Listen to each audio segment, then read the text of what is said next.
So the first consequentialist theory is called the egoism theory. Yeah, that's what we shall be looking at in this video.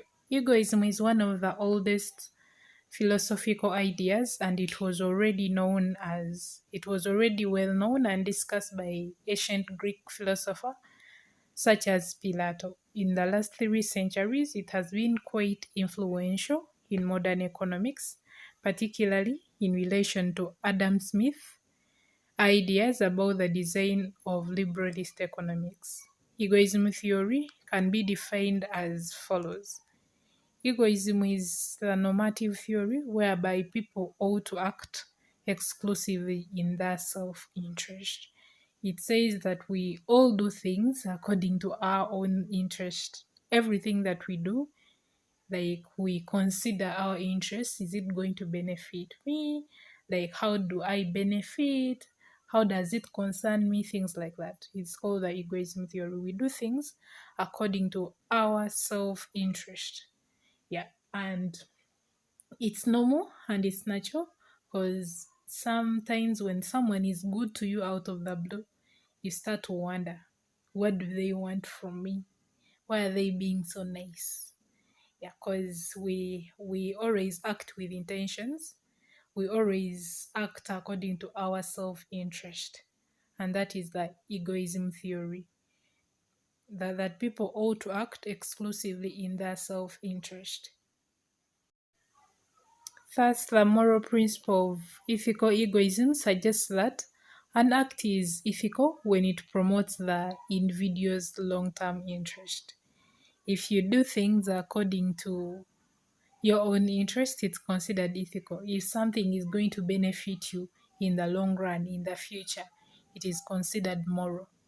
Not that it's possible for people to help others, follow the rules of the society, and even grant gifts if they believe that those actions are in their best interest. Like most people who help the poor, they are not actually helping the poor. They are helping them because it's going to benefit them in the future. Like they are going to benefit in some way or the other. So it is considered moral. And the justification for egoism lies in the underlying concept of man as man has only limited insights into the consequences of his actions.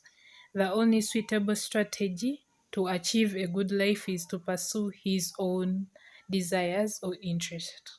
Because most of the times we do not know what will happen in case we do something. We just estimate, we just predict that if I do something like this and that will happen. Yeah, but we are not sure. The consequences can change anytime. So the best way is to do things according to your own interest, according to the according to your desires, your intuition, your goals, something like that. Adam Smith in 1793 argued that in the economic system, this pursuit of individual self-interest was acceptable because it produced a morally desirable outcome for society throughout the invisible hand of marketplace.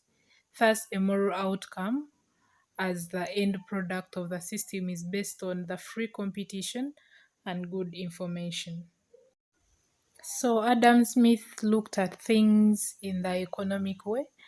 He was like, if we act according to our own self-interest, if you do something well knowing that it's going to benefit you in the long run, you'll be required to produce good things, things that are of quality. You'll be competitive. You will want to get to where you want to be because it's going to benefit you in the future. But if you do something that is not going to benefit you, you will act anyhow because you'll be like, how do I benefit? Something like that. So something that does not benefit you does not motivate you to do something that is of quality or to produce something that is of quality. But if you act according to your own self-interest, you will produce something that is of quality and it will end up benefiting you and the society and the customers and everyone else. So it's better if we act according to our own self-interest. Hence, the producer will avoid producing shoddy goods for their self-interest, thus producing a situation that is beneficial to all. If a producer produces according to their own self-interest when they're producing, well knowing that they're going to benefit in the future, they will produce goods that are of quality and it will end up benefiting everyone, the customers, the creditors, the society, the suppliers, and the producer, him or herself. Yeah, because of his aim to produce wider social benefits, some have linked Smith's theory of egoism practice for utilitarian results. Utilitarian, it comes from the word utility, and utility means satisfaction. So if you act according to the egoism theory, according to your own self-interest, you will have utilitarian results, like you get the satisfaction that you want. Yeah. Then self-interest or business benefit is a drive to capitalism. Capitalism, it's when businesses are handled by private individuals, and that's only happens when people are doing things according to their own self-interest. In socialism, there is no self-interest. Things are done according to the government. Yeah. So the self-interest thing brings in capitalism, then it improves quality, of course, then personal well-being or welfare. Yeah, and those are some of the relevancy of the egoism theory. An important criticism of egoism based on the desire is that it renders patently different approaches to life as being equivalent. So the first criticism is that it renders different approaches to life as being equivalent. For example, in the view of the life of a student who gets drunk every night in the students' union as admirable, and the student who works hard for a first class degree if both followed their desires. So those two students are considered equal, like they're equivalent, because they're all acting according to their own self-interest. So the first criticism is that it renders different approaches to life as equivalent, which may not be the case, because those two people may not be equal. The second criticism is the selfish person is insensitive to the rights and interests of others. Like when someone is selfish, they will not care about things that benefit all. Yeah, because some people, like, they act according to their own self-interest, but they overdo it. It becomes too much.